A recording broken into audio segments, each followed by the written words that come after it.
There was something else I noticed. I remember as a medical student was I think you preferred to examine the posterior segment with the patient sitting up as opposed to laying flat. Was there a specific reason for that? Did you feel like it was easier to examine the far periphery like that, or?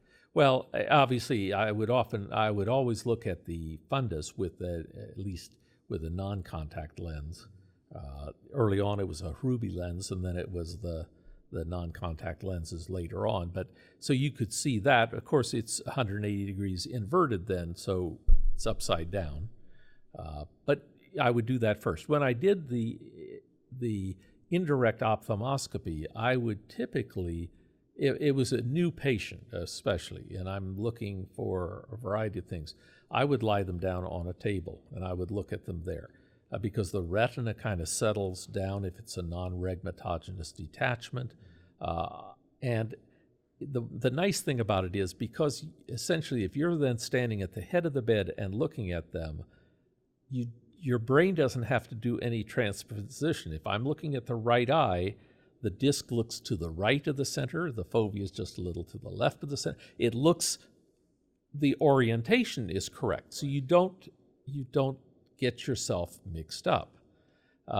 And that's one of the ways that I early on learned how to do it. And then I would learn how to look down, up, right, left, etc. But then also if they did have serous detachment, you all may also remember then at the end I would sit them up and then see how the detachment shifted in its position. So I would do those things. Now, if I started, especially with a follow-up patient, and I'm just seeing them in the office, I would just have them sit in the chair to do the indirect ophthalmoscopy a lot of times because I knew what I was looking for and when. But if you remember, what I would do then is I would always make sure I turned my chart upside down.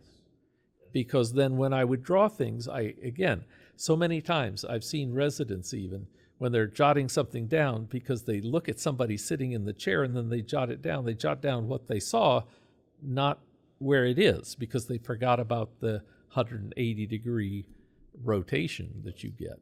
And so there were a variety of reasons, just so that I didn't do that. Did I ever start drawing it in the wrong eye? Yes, I did. And I have some of those that I can show you. And did I ever put it in the wrong spot? Yes, I did, because I would get distracted, but not very often.